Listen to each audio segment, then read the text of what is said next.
Welcome to the preoperative patient education for spine surgery for the Back and Spine program at Cabell Huntington Hospital. This video will serve as your required class prior to surgery. I am Rhonda Neal, the clinical coordinator for the Back and Spine program. My office hours are Monday through Friday, 7 a.m. to 3:30 p.m. My phone number is 304-526-2613. I can also be reached by email at rhonda.neal@chhi.org or by fax at 304-399-6541. I am available both before and after surgery as a resource for you if you have questions or issues. This program will cover information it is necessary for you to know before, during, and after surgery. You can pause the video at any time to take notes. As you begin to prepare for surgery, there are a few things that it is helpful for you to give some consideration.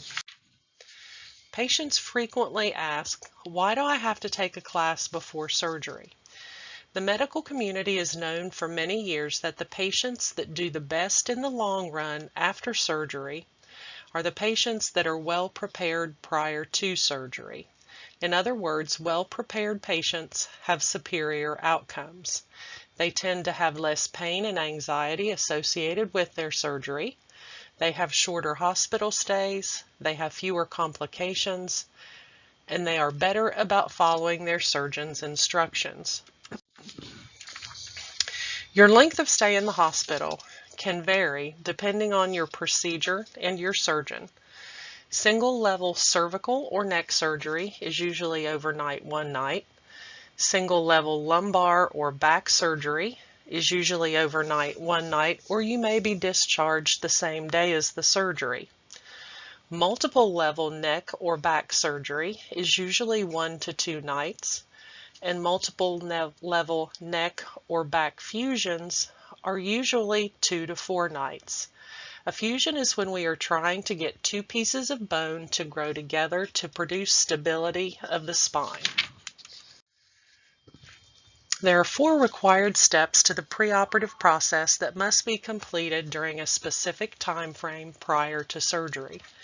Those steps include your medical clearance visit with Dr. Garmestani, registration and pre-admission testing or lab work, pre-anesthesia assessment, which is usually completed by phone, and COVID screening. Please keep in mind COVID screening and practices can change week to week depending on the status of our community. COVID screening must be completed if you are scheduled for an overnight stay in the hospital. Outpatients do not require COVID screening prior to surgery. After completion of COVID testing, if required, it is important to quarantine in your home until the day of surgery.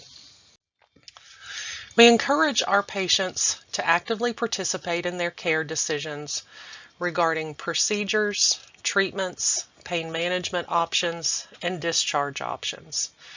You will be given several do's and don'ts during the surgical process. It is important to follow your surgeon's recommendations and make good decisions regarding your health and wellness. Remember, you are responsible for the decisions that you make and for their outcomes. We strongly recommend that patients stop the use of any tobacco or tobacco products 6 weeks prior to surgery.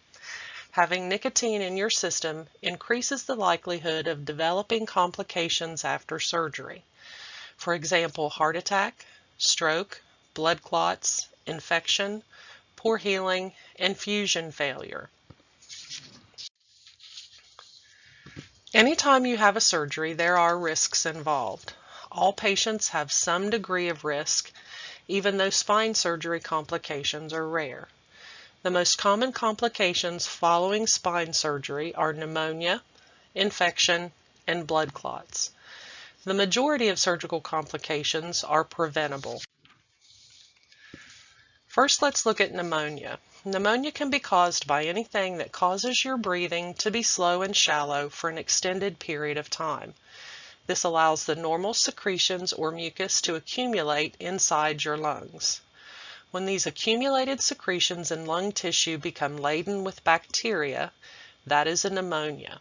Anesthesia, inactivity, narcotic pain medication can cause your breathing to be slow and shallow. Aspiration of stomach contents can lead to pneumonia. Aspiration occurs when stomach contents end up in the lungs. This is more likely to occur in patients who fail to follow the restrictions on eating and drinking prior to surgery. Pre-existing lung conditions, such as COPD or emphysema, can increase the likelihood of pneumonia, and smoking increases the chance of developing pneumonia after surgery. In order to decrease the risk of developing pneumonia after surgery, there are some simple activities we recommend. Early activity or walking as soon as you are allowed after surgery. We encourage several frequent short walks over the course of the day. Be progressive with your activity. Increase the distance you are walking each time you are up. Deep breaths help to decrease the opportunity for pneumonia to develop. We recommend 10 deep breaths in as deeply as you can every hour while awake after surgery. Deep breaths will break up any accumulated secretions, making it easier to cough them out. Inpatients will be given an incentive spirometer to assist with their deep breaths. An incentive spirometer is a measuring device. Bigger is better when it comes to deep breaths after surgery. You will not be allowed to have anything to eat after midnight the night before surgery. Clear, plain water is permitted until 2 hours before you arrive at the hospital the morning of surgery. The more empty your stomach is the morning of surgery, the safer it is for your lungs. Secondly, what can increase your risk of developing an infection after surgery? Being diabetic, smoking, poor hygiene, and having a preoperative infection on the day of surgery, as can be indicated by fever, sore throat, or some type of an open infected wound on the skin, can all increase your infection risk. Longer hospital stays have been associated with a higher likelihood of developing an infection, and not following your surgeon's instructions for wound care. How can you protect yourself from infection after surgery? If you're diabetic, keep your diabetes in good control. An A1C of less than 8.5 is best. Stop smoking.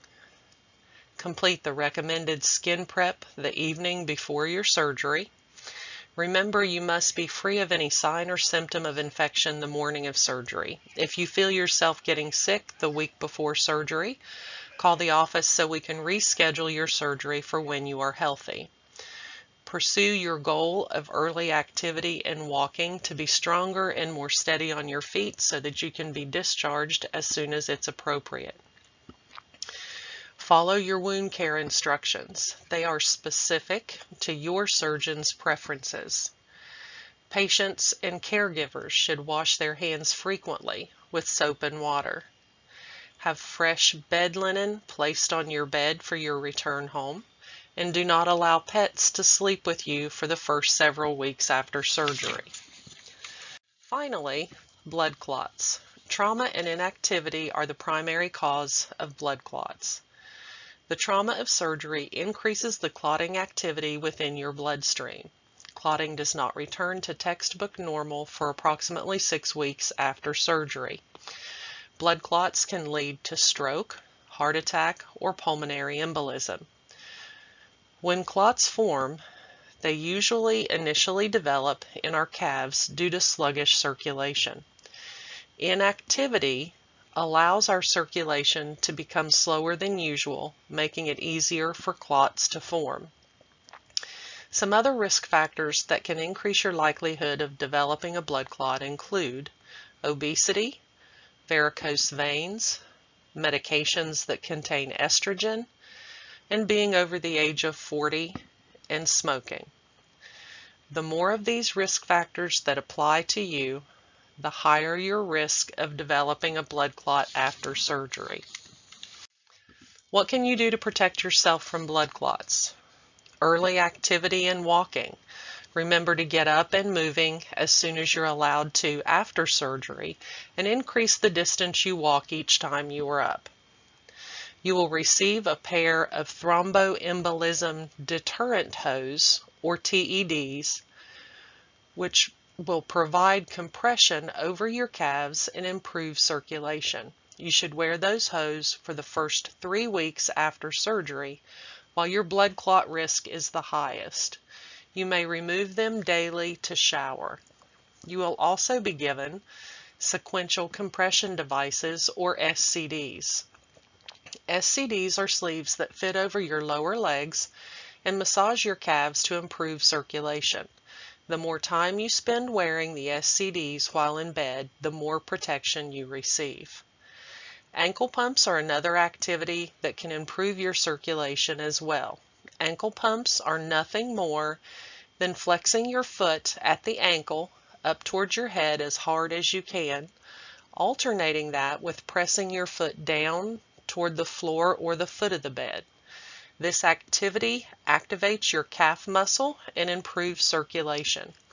We recommend 10 vigorous ankle pumps every hour after surgery while awake. Medications.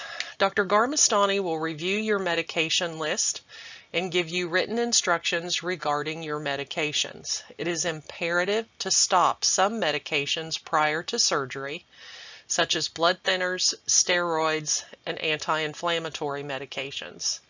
If you are taking any of those medications, she will tell you what day to stop them. Dr. Garmestani will also instruct you which of your routine medications you should take the morning of surgery before coming to the hospital. Arrival time on the day of surgery. Your doctor's office will call you the last business day prior to your surgery with your arrival time. Calls are usually made between 1 and 4 p.m. If you do not answer but have voicemail, we will leave a message. If you do not receive a call prior to 4 p.m., call the office at 304-691-1787. In order to decrease the opportunity for infection and prepare your skin, you are to complete a special skin prep the evening prior to your surgery. First, shower with an antibacterial soap. Wash your hair with your regular shampoo. Scrub with the antibacterial soap as you normally would. Rinse as you normally would. Towel dry as you normally would with a clean, dry towel. Once you are completely dry, you will complete the chlorhexidine gluconate, or CHG, skin prep as instructed by pre-admission testing with the kit provided. Use all 6 wipes. Wipe down all of your skin surface, starting at your chin and working to the soles of your feet in the front, then starting at your hairline and working to the soles of your feet in the back. Someone will likely need to help you with your back. Make certain to cover all of your skin surface as described. Avoid eyes, ears, nose, mouth, and your immediate genitalia. CHG is not approved for use in mucous membranes. Allow the CHG to dry on your skin surface. When your skin no longer feels tacky to touch, you can get dressed and go on about your evening. Chlorhexidine gluconate will continue to work to kill the bacteria on your skin surface for several hours after it's applied. Remember, nothing to eat after midnight the night before surgery. No gum, no candy, no mints, no tobacco products or smokeless tobacco. You may have water up until 2 hours prior to your arrival at the hospital. The morning of surgery, do not shower. Remove fingernail polish, toenail polish, remove your jewelry, and do not wear makeup. What to bring to the hospital. Plan to pack a bag even if you are not planning on spending the night. Sometimes plans change. Bring your usual toiletries, toothbrush, toothpaste, change of underwear. If you have sleep apnea, bring your CPAP mask and machine. Bring shoes with non-skid soles, not slip-ons or flip-flops. Tennis shoes are perfect. Bring loose-fitting, comfortable clothing such as t-shirts, gym shorts, sweatpants, two-piece pajamas. Anything that will help to protect your modesty while walking in the hallway with physical therapy. What to leave at home. Large amounts of money and credit cards, medications, jewelry, and valuables. During COVID restrictions, entry to the hospital is via the Marshall University Medical Center entrance only, which is the one in the picture. This entrance is closest to the parking garage. You will be entering the facility on the ground floor. Proceed to the west elevators. The west elevators are near the cafeteria. Take the west elevators to the second floor. When the elevator doors open, you will be facing the surgery waiting area desk. Check in here. This is where your pre-op nurse will find you when it is your turn to get ready for your procedure. The surgery waiting area is where the surgeon will look for your family when surgery is over to give them an update on your progress. When it's your turn to get ready for surgery, your pre-op nurse will call you back to the pre-operative area.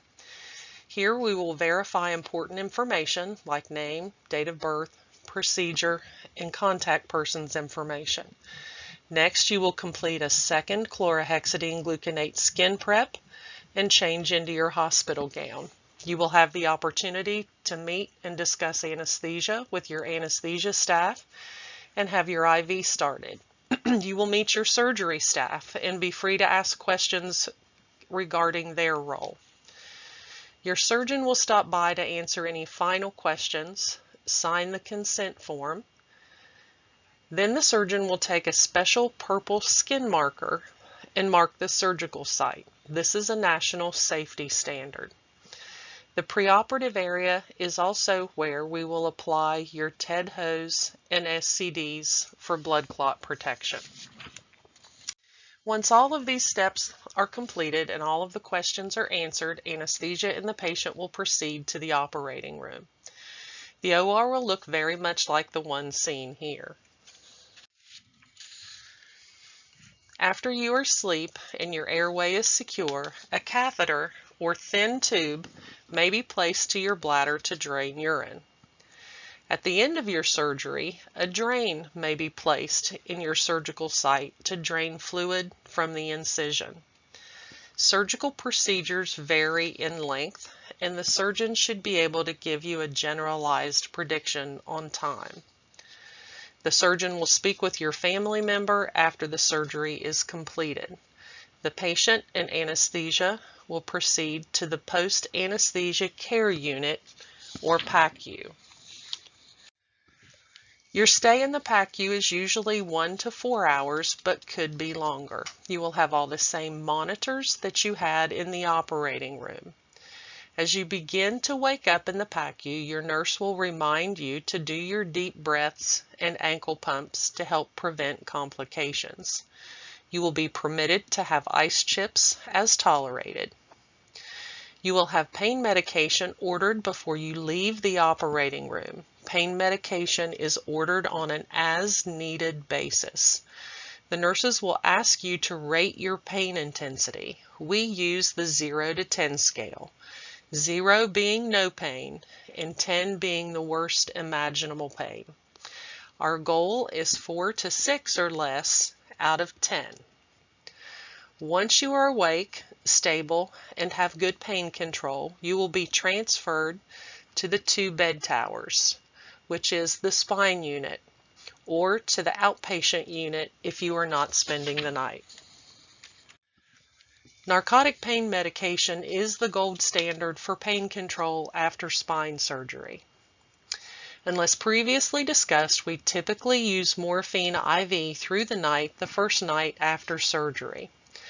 Depending on what surgery you have had done, we will likely transition to oral pain medication the first morning after surgery.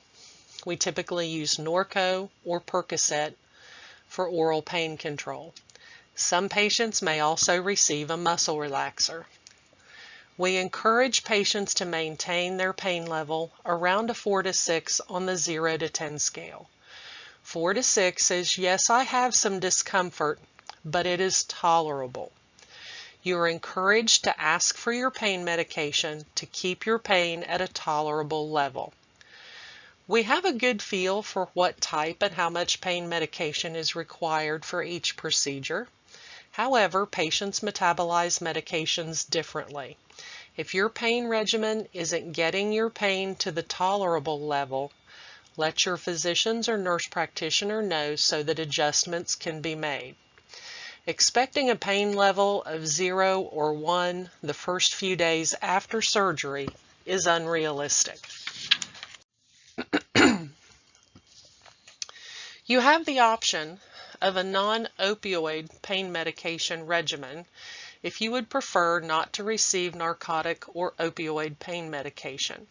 This alternative includes Tylenol, anti-inflammatory medications, muscle relaxers, cool or warm compresses, repositioning, and distraction techniques such as music or meditation.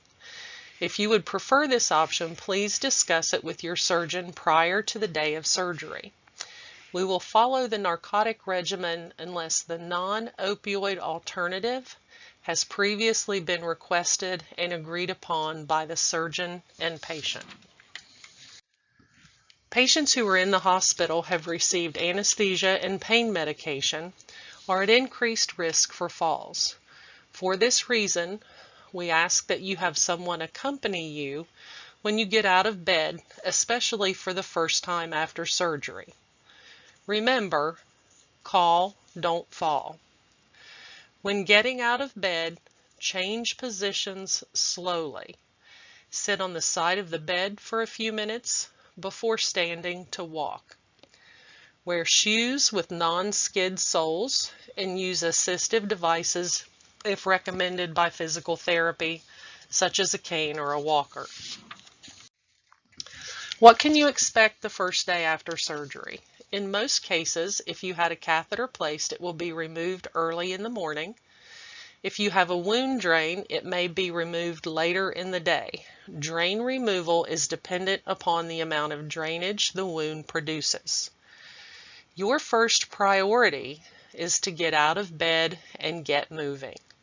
The longer you remain in bed, the more stiff and sore you become, and the more painful and difficult it will be to get out of bed. Remember to ask for assistance to get out of bed the first time. A good start to the day is to sit in the chair at bedside for breakfast. Remember to be progressive with your activity. Maintaining good pain control makes activity more tolerable. Continue with your deep breaths, ankle pumps. Use your TED hose and SCDs to help protect you from complications. Most patients are on a regular diet at this point. Physical therapy and occupational therapy are usually in between breakfast and lunch to complete an evaluation of your strengths and weaknesses and balance. They will also assess for needs such as a walker or an acute rehabilitation facility upon discharge. If any equipment or a stay in a rehab facility is needed, the social work team will be available for any indicated discharge planning and will facilitate that transition. Remember, the goal for postoperative day 1 and 2 are catheter and drain removal, progressive activity, walking 50 to 80 meters with physical therapy, pain control, a goal of less than or equal to 4 to 6 out of 10. The following is a list of a few of the specifics for individual procedures. If you've had surgery on your neck, if you've been given a cervical collar, it should be worn for the first 5 to 6 weeks after surgery or until your surgeon tells you it's okay to stop. Wear it when you are up and about during the day and when you are in bed at night. Collars may be removed to change clothes and bathe. The soft material of the collar can be hand washed if needed in baby shampoo and water. Rinse thoroughly and allow to air dry. Inspect the skin under the collar daily for signs of irritation or redness, breakdown, or pressure. If noted, contact your surgeon's office. Do not sleep sitting up. You may have the head of the bed elevated or the recliner elevated slightly. Some neck surgery patients experience muscle spasms across the back of their shoulders after surgery. Doing these exercises can help to break the cycle of muscle spasms. Relax your shoulders down away from your ears. Squeeze your shoulder blades together in the center of your back and hold that squeeze for 30 seconds. Relax and repeat. You may need to repeat the cycle several times, but it will interrupt the cycle of muscle spasms. If you've had a low back surgery spinal fusion, if a back brace is required after surgery, it will be delivered to your room by physical therapy on the first day after surgery. PT will teach you how to apply and remove the brace. Wear the brace when you are out of bed until the surgeon tells you to stop, usually 12 weeks. The soft material of the brace can be hand washed if needed in baby shampoo and water. Rinse thoroughly and allow to air dry. Inspect the skin under your brace daily for signs of irritation or redness, breakdown, or pressure. If noted, contact your surgeon's office. Avoid anti-inflammatory medications for 6 weeks after surgery unless otherwise instructed by your surgeon. What are the goals for discharge? You should be able to perform your activities of daily living with minimal or no assistance. Have an acceptable oral intake, keeping food or fluids down. Pain level of less than 4 to 6 out of 10 with oral pain medication, and be urinating without difficulty. Discharges usually occur between noon and 4 p.m. Plan for transportation home prior to the day of surgery. Patients are not permitted to drive themselves home. When you are ready for discharge from the hospital, you will be transitioned home, to an acute rehab facility, or to a skilled nursing facility depending on your needs. This begins the recovery phase. It is imperative that you follow your surgeon's instructions for the care of your incision. You will be given specific verbal and written instructions on the day of discharge. You have multiple layers of absorbable stitches on the inside. Your skin surface will either be covered with Dermabond or skin glue, steri strips, skin staples, or sutures. If you have Dermabond, you can shower, but do not submerge your incision. Wash over the incision with an antibacterial soap and water. Rinse with running water and pat dry. Do not apply anything to Dermabond other than soap and water. No ointments or alcohol, for example. If you have a dressing over your incision, your surgeon will advise you on what day to remove the dressing and begin to shower. General activity instructions after discharge.